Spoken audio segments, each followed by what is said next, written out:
mark of the beast and mind games. Okay. And that word mind games is something to think about. I probably could have called it spiritual war, but I like mind games better.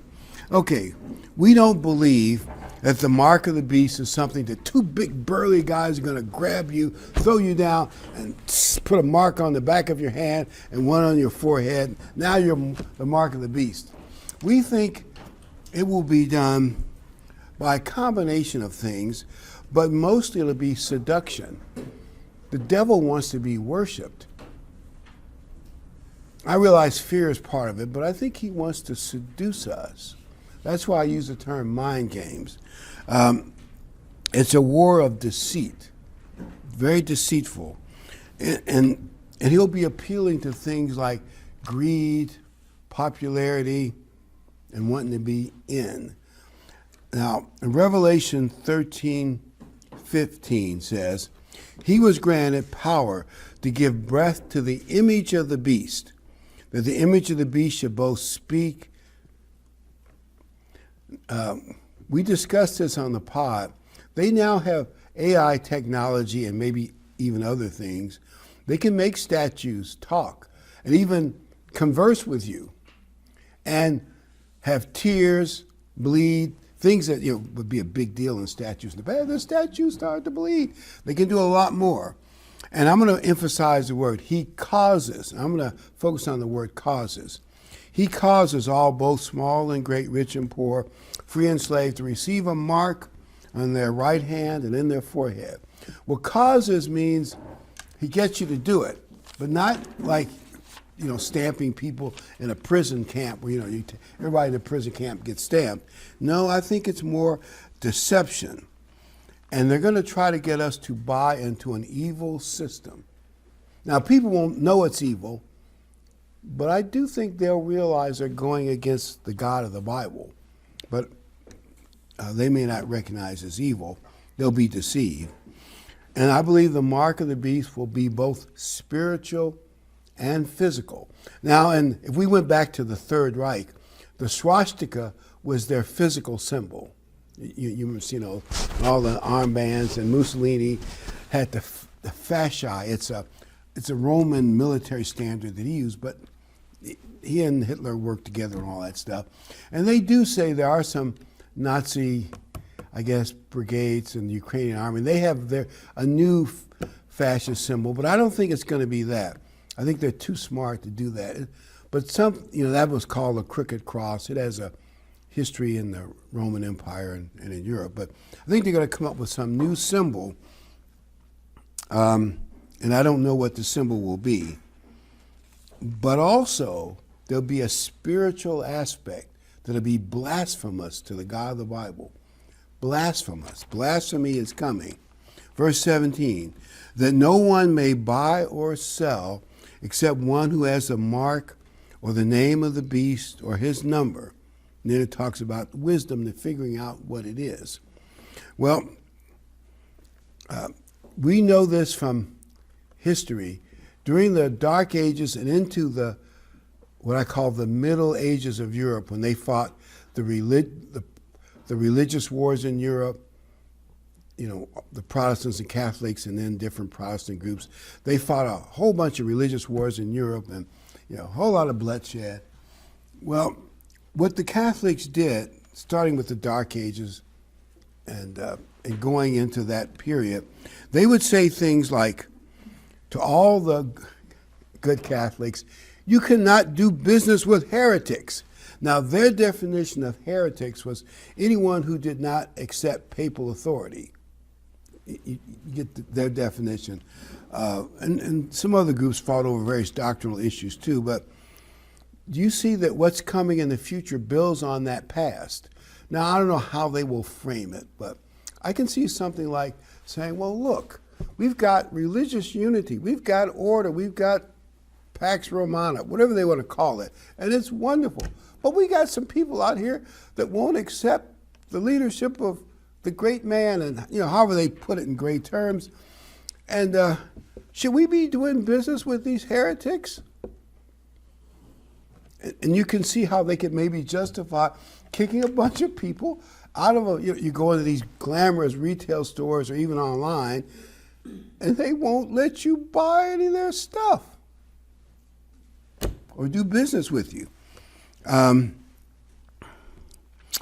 one of the things you know about war is propaganda is a tool of war. You never let the enemy know what's really going on, and that propaganda is part of warfare, and that's what I call mind games. Well, mind games are coming. Matthew 24, 3 and 4. This is Matthew 24.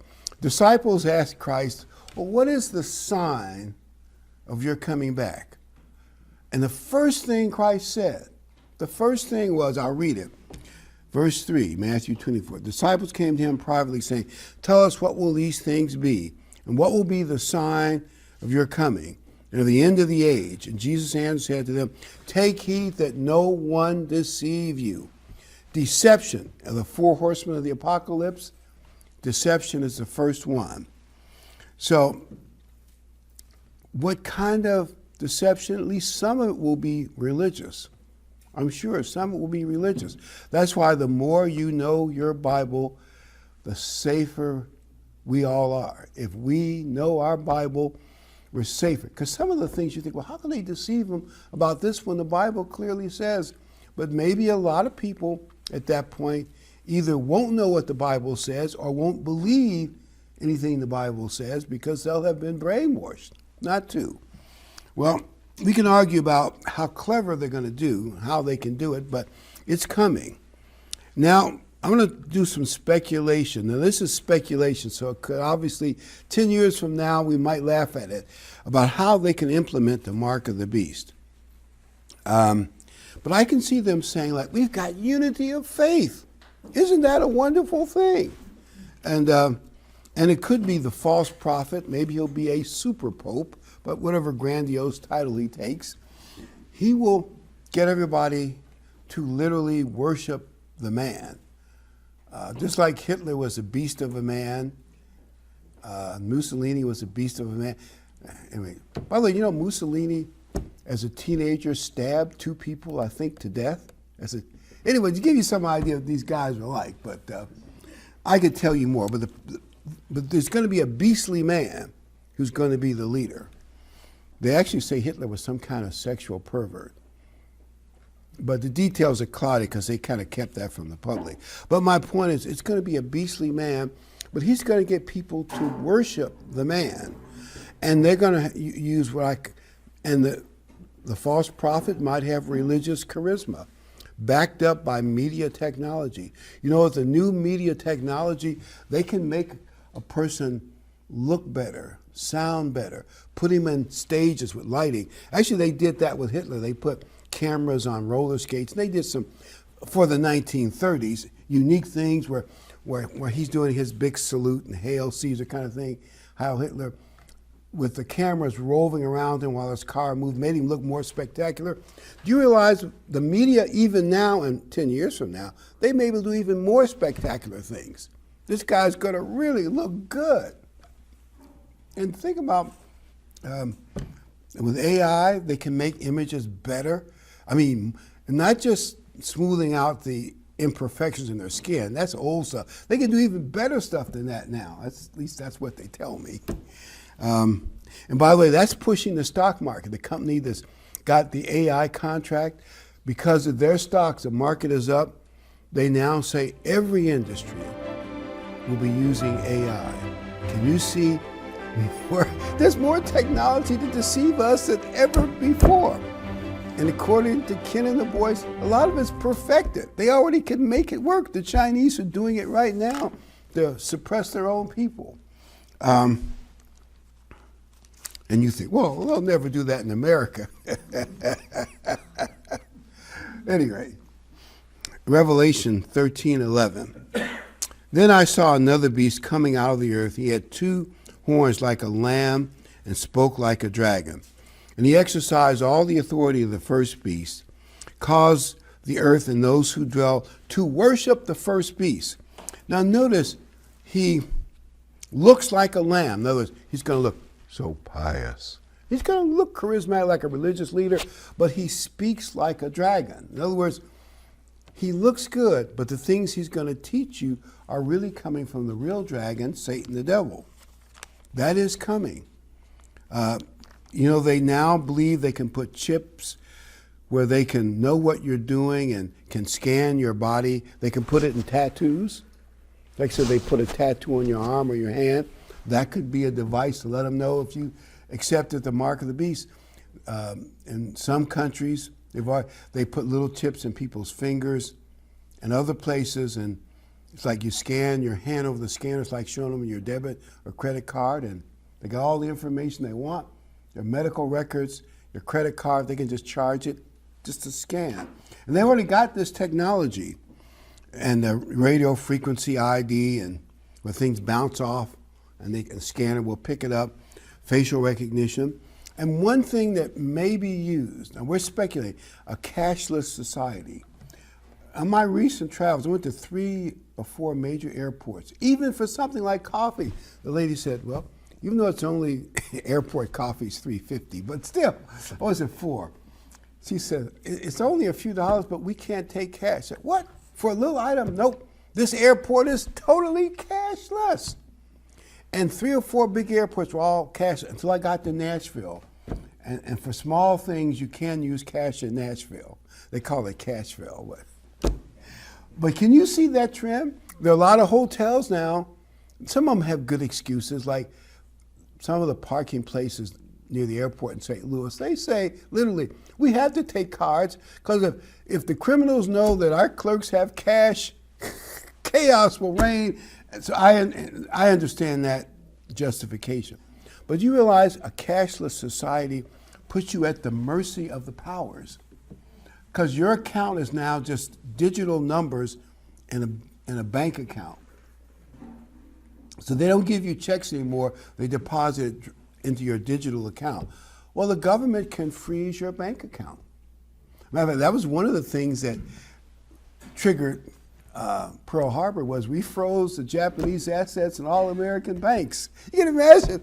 Anyway, we were one of their big customers then, both buyer and supplier. But the point is, they could freeze your money.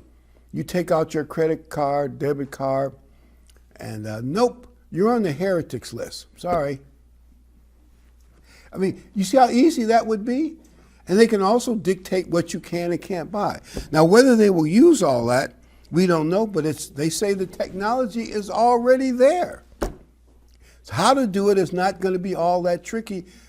Well, there's always going to be a black market, but without cash, it's going to be a lot more difficult. I'm not saying it can't be done, but it's going to be a lot more difficult. And they can make great excuses. It'll be tough on criminals. I'll bet you they'll make some secret deal with criminal cartels. The criminals will still be here. You wait and see. No matter what they say about, well, if we do this, there'll be no more crime because drug dealers have to use cash. Yeah, right. I just don't believe it. They'll carve out some way they can launder their money through restaurants or anyway. I have all kinds of theories of how but it's not going to end crime. But what a great excuse to go cashless. Think about it.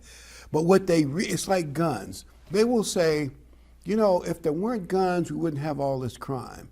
Actually, there used to be more guns per family 50 years ago. We had a lot less crimes. When I was a kid, we even had a rifle squad in high school, and hunters, you go to the parking lot and you see hunters' rifles and the pickup trucks, they're in high school. And actually, we didn't even hear of a school shooting until I was an adult, many, many years later. The excuse they'll give is, if we confiscate the guns, there'll be no more crime, no more shootings. But I guarantee you, if you outlaw guns, only the outlaws will have them. So it will still be crime anyway, but what they really want to do is control the regular Joe. Because every dictatorship, the communists did it, Hitler did it, I believe Mussolini did it, the people in some of those terrible Latin American countries like Castro and I forgot the other name, but it'll come to me later. But they all did it.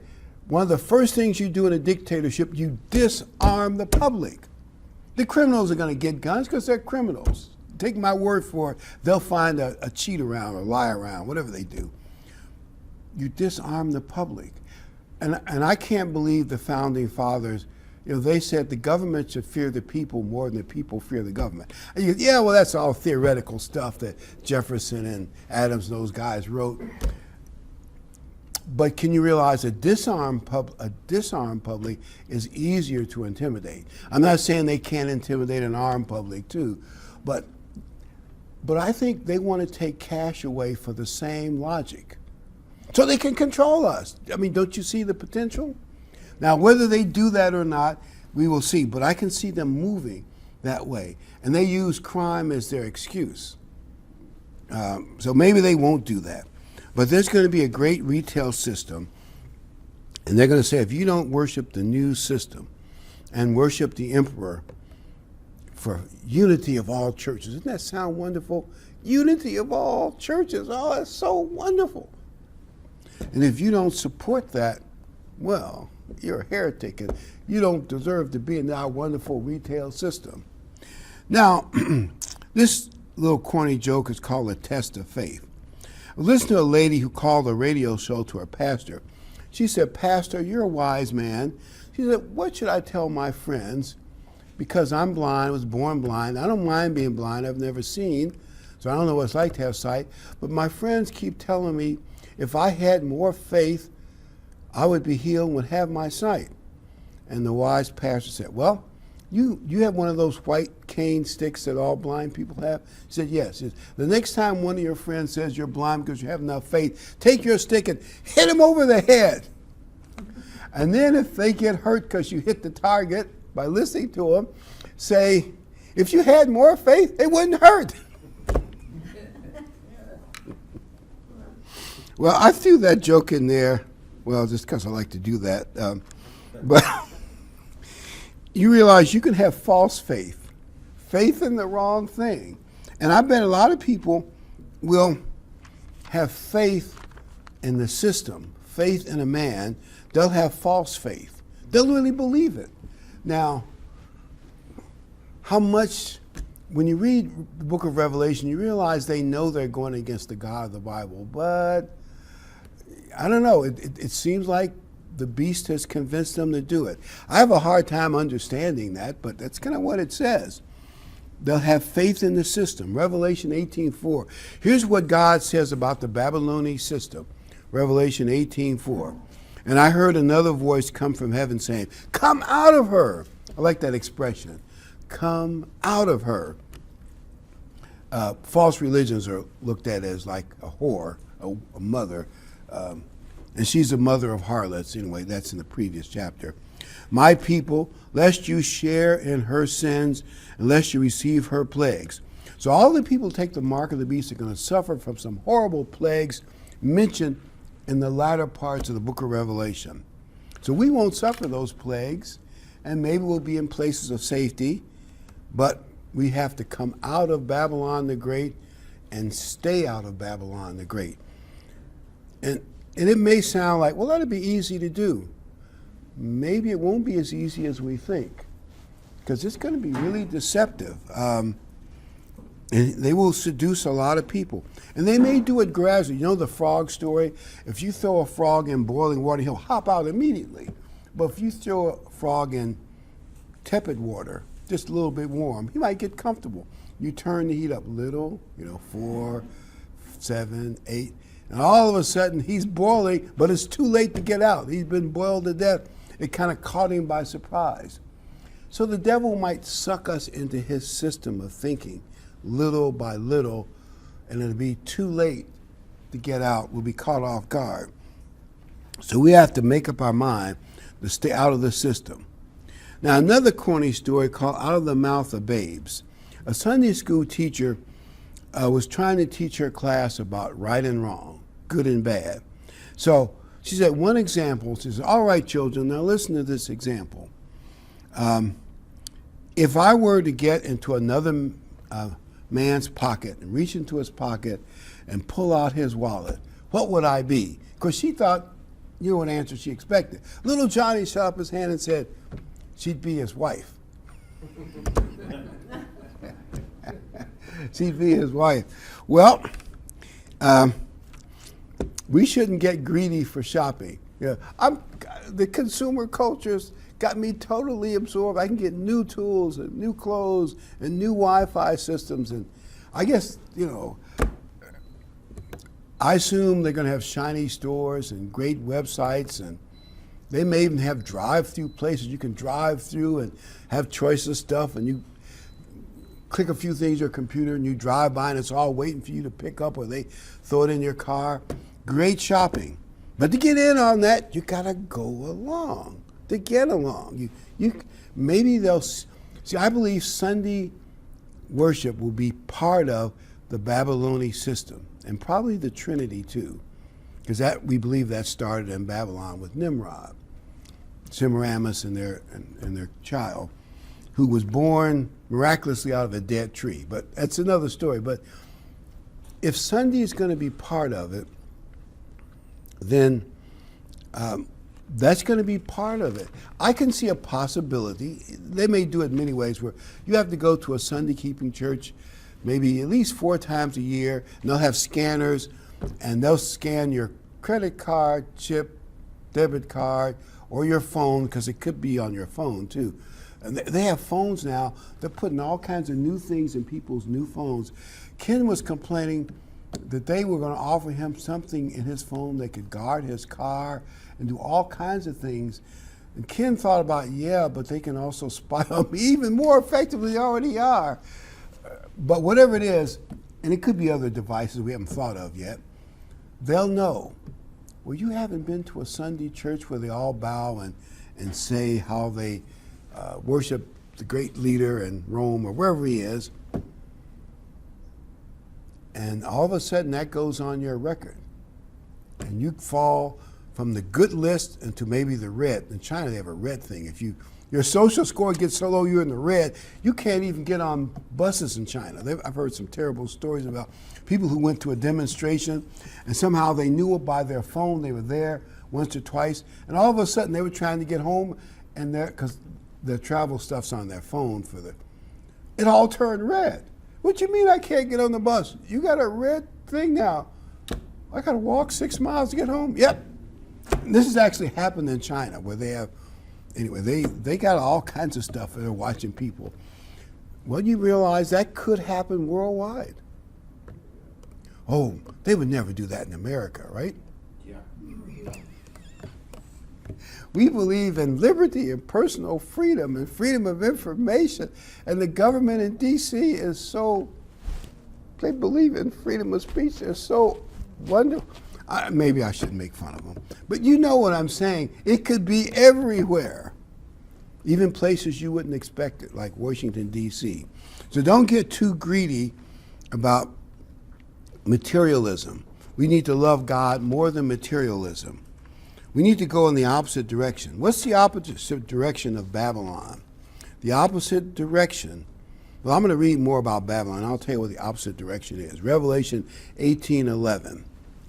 And the merchants of the earth will weep and mourn over her, for no one buys her merchandise anymore. They talk about all her wonderful merchandise, and apparently have a little bit of slave labor camps too, a little bit like in China. That's when God destroys Babylon the Great and everybody's shocked. The great retail system is over. Well, what is the opposite of materialism and popularity? It's to be more spiritually motivated. To be more spiritually motivated. I call it the newness of spiritual obedience and love. I'm going to Romans 7:6. This scripture is sometimes misunderstood by the world, but I think we're not going to misunderstand it, because Paul said in so many places in Romans that law is good, wonderful, and just, and all that stuff. But anyway, verse 6, Romans 7:6. But now we are delivered from the law, that being dead wherein we were held, that we should serve in newness of spirit. Now when he says serve in newness of spirit, does he mean you're going to, instead of not, the law says don't steal? Well, newness of spirit would mean you're going to be super honest, right? Isn't that the opposite? Or say, well, now the law says, you shall not steal. Well, if the law is done away, which they try to say, I can steal all I want, at least from the people I don't like. And then, people actually do that kind of logic. I heard some people who were doing some fraud, and they said, well, but these are big corporations. They're greedy. They're charging us too much. We have a right to steal from them. You see how people can find excuses? That's not what Paul meant. When he said serve in newness of spirit, not in oldness of the letter. In other words, the letter says, I can only do this much. The spirit means you go beyond the letter. You're super honest, right? Instead of going after your neighbor's wife, you try not to even think about that kind of thing. I'm not saying it's human nature is easy to control, but we should try to go for higher levels of spirituality. Try to be better. And I mean that, I know the human nature always goes back and forth and you have bad days and good days, but we should try to obey God at as high a level as we can. Romans 8:5. For they that are after the flesh do mind the things of the flesh, like materialism and stuff. But they that are after the Spirit, the things of the Spirit. For to be carnally minded is death, but to be spiritually minded is life and peace. Kind of be the opposite of Lot's wife, who looked back at the wonderful bazaars they had in Sodom, I'm guessing. So we should use the Sabbath as a way to get to know God. In Exodus 31:13, God says the Sabbaths, plural, are the sign of God. That includes weekly Sabbaths, but also the annual Sabbaths. They're all part of the system. The Sabbaths, plural, are a sign of God. And so we put that sign on us stronger. Be Sabbath keepers. And our neighbors will figure out that we're Sabbath. Where do you go on Saturdays? That's kind of weird. And they see you taking a case with your Bible in it. They'll figure that out. We shouldn't be ashamed of it. Don't argue with them, but just, we're Sabbath keepers. And that's the opposite of the beast. They're going to pull people towards Sunday, toward worshiping the system, worshiping a man. And I think they're going to have some symbol, some new swastika. Now, it could be a tattooed picture of the man, but I think it'll be symbolic. But we don't know what it will be. But let me tell you why I think religion has to be involved. Satan just doesn't want to coerce you only. He wants to seduce you because Satan wants to be worshiped. Just like God. When he rebelled against God, he says, I want to be up there with the Most High. Satan wants to be God too. And that's why he rebelled, and that you read in Ezekiel 28. But 2 Corinthians 11:14. 2 Corinthians 11:14. And no wonder, for Satan himself transforms himself into an angel of light. In other words, Satan doesn't come to us as a devil with, red and horrible looking scary eyes like that the red robot from that movie. I can't think of the name of the movie, but where the robots take over the world, but the red robot with the eyes is scary stuff. He's going to come as an angel of light. The Schwarzenegger movie. Well, anyway, you'll figure it out later when it comes to me when I'm eating dinner. But he's going to come to you as an angel of light. Revelation 19:20. Then the beast was captured, and with him the false prophet, who worked signs in his presence, by which he deceived those who received the mark. He's going to trick us, deceive us, mind games to get us to take the mark. Revelation 14:12. So the thing he's going to deceive the world. Got to be ready for it. If you know deception's coming, be ready. Know your Bible as well as you can. Be a good Sabbath keeper, weekly and annual. Revelation 14:12. Here is the patience of the saints, those who stay faithful.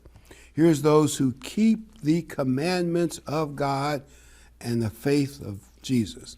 Because a lot of Jews keep the commandments, but they don't really believe in Jesus. And I'm not criticizing them, but we do both. We keep the commandments, including the Sabbath. But the others as well, like no carved figures, No matter how wonderful the statue of the beast is, he can talk to you, he can cry and bleed and whatever magical things that they can get it to do. You're not going to bow down to any statues. Actually, there are places in the world where they've kissed the foot of the statue so much they've worn off the toes. I think we saw 2 places in Europe where that was true. You're not going to be kissing any statues or bowing down.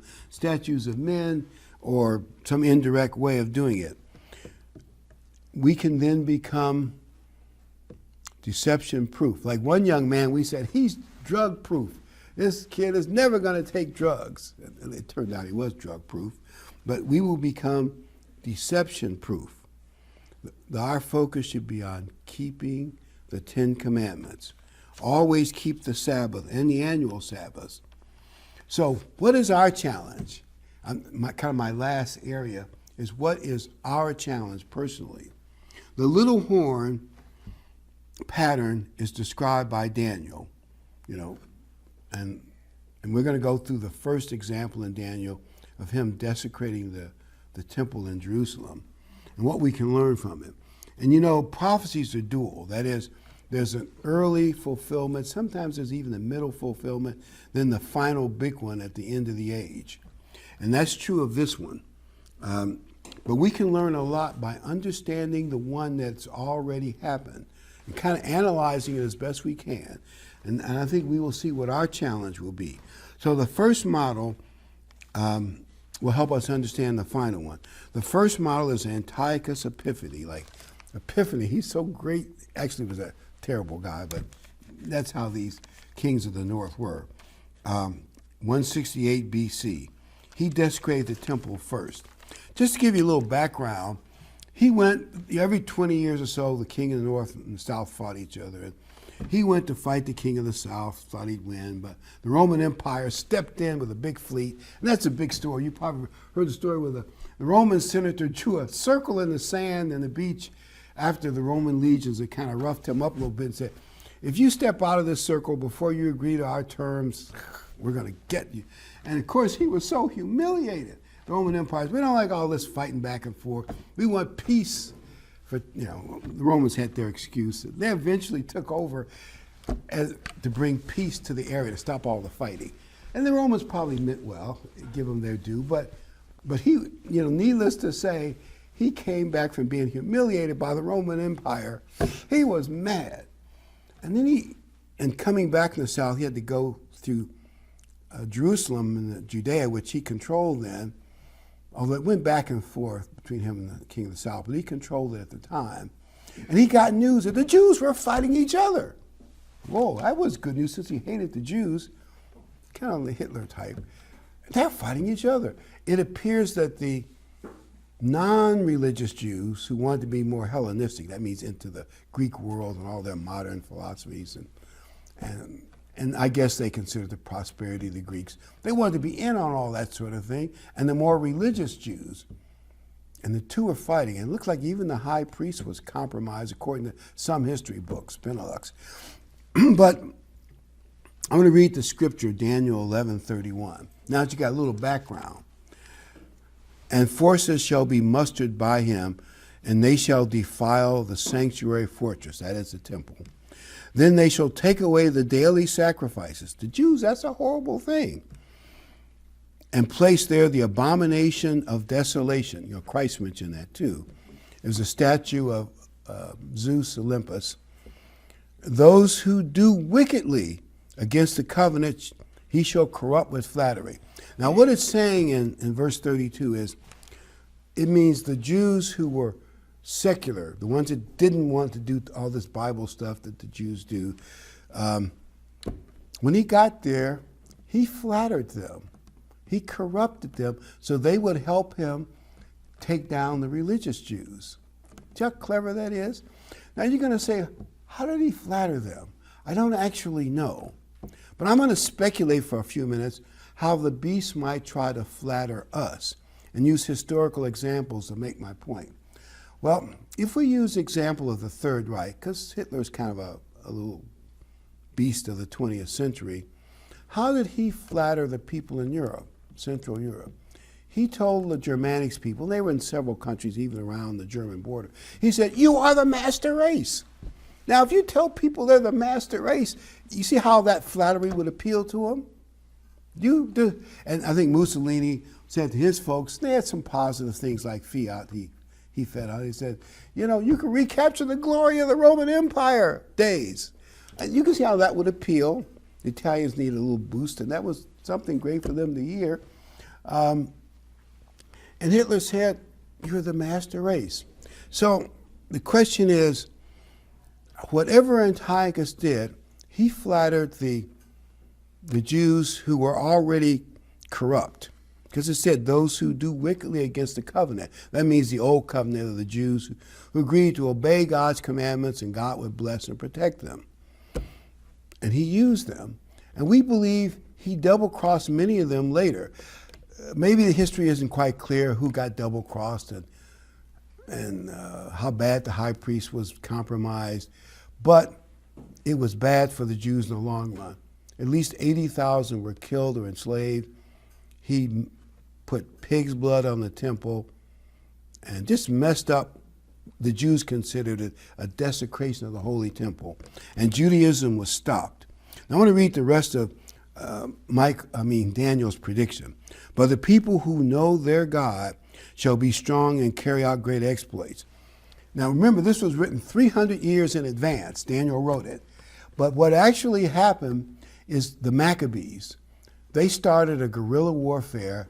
And they got stronger and they outwitted the Greeks. And eventually, 3 years later, they took over Jerusalem, ran the Greeks out, cleaned out the temple, didn't have enough oil to keep the lamps burning, but it burned magically for 8 days, and that's why you get Hanukkah. It's like the Jews' 4th of July. And they did great things, and all that's great history. How did Daniel know that 3 centuries in advance? Because God inspired it. Well, the question is, will there be anything like the Maccabees in the end time? I don't actually know. Because a lot of times you don't know. We see the model that Antiochus did back 168, 167 BC, but we don't know how that'll apply in the end. Will the Jews do some miraculous resistance? Will God's church be involved in any way, or the 2 witnesses in any way, shape, or form? I don't know. I'm not answering that question. I just don't know. But he gave the Jews, the ones that didn't, the secular Jews, he flattered them and he compromised them and used them like useful idiots, as the communists would say, until it was too late for their nation. Well, the religious Jews and the non-religious Jews in Jerusalem were fighting, but they weren't physically fighting, but they're what I call flash mobs and demonstrations. They were fighting against each other just a few months ago until October 7th came. I think that actually made them more vulnerable for October 7th. It may even encourage Hamas. The time was right to do it. I think what Hamas did was so horrific, it's united the Jews for the moment. But since they have that tendency, that could happen again. The beast could use the secular Jews and maybe even secular Americans against more Bible-believing Americans. Just something to think about. I'm not saying I know what he will do. But now the question is, how will he flatter people to get us on his side? I don't actually have a good answer. How is he going to undermine us? But I'm just going to speculate. We should, of course, do the new way, try to be as spiritual as we can. But they're going to say things like, well, the Bible is for backward flyover country, for backward bumpkins. Hope this doesn't offend anybody. If it does, you can tell me later. Only a bunch of flyover rednecks believe in the Bible. And the few black people that believe in it, they're rednecks too. Or they imply it. Or they imply you're old-fashioned and stupid because you still believe in this ancient book of myths. You want to be hip and cool and with it and smart and scientific, although they have a lot of false science, but they won't tell you that. Don't you want to be with the smart people, the scientific, believe in real science, the real unity of the world? You don't be one of those backward Bible thumpers, do you? that might actually work for many Americans, right? Because you people are smart. You know what's really good and you know what's really bad. And you're not going to fall for all that stuff, right? Can you see them saying, and they can even have TV shows where the theme is all the smart people are going along with the new thing. And there's one stupid religious idiot who, I've actually seen them do a few TV show, one where the guy that complained about all the people crossing the border was made to look like a total idiot. You should be accepting people flowing across the border. And that was the theme, well, one of the sub-themes of the show. Anyway, my point is they'll have TV shows, books, magazine, talk shows, and all the hip people. And I don't even know who the hip people are anymore because I probably don't watch all the right shows on NBC, ABC. And they actually have sports stars and sports talk shows that for the sports fans that'll push it. Think about it. Even some of your football and baseball heroes might be pushing it, right? Get with it. You don't want to be a stupid old Bible thumper, do you? And maybe that's not what they'll use. Maybe they'll have something even more clever. But I do think if the devil used flattery before, he can use it again. You know, a good, clever salesman will flatter you. Well, you're a man of good taste. You're too smart. You don't want that really cheap stuff. You want this really good stuff, that higher quality material for your new, to redecorate your home. You may not really need it, but you know, a good salesman will tell you, I can look at you and tell you're a man of good taste. Can you see how flattery can help you sell people on stuff? And he'll flatter us, make us feel good. But also, what Antiochus did was, he promised the Greeks that went along with him that they would win his favor and they'd get good positions and they'd have access to a lot of money and privilege if they would just join him in fighting against the religious Jews. We could easily take over. Could they do something like that to the Jews in the future? Or maybe even to Brits and Americans? But I do believe there's some kind of clever propaganda and flattery will be used. We need to stay with God's Sabbath and His Word. We need to know it well. Be flattery proof. Be flattery proof. Be in the family of God soon and thereafter glory if we stay flattery.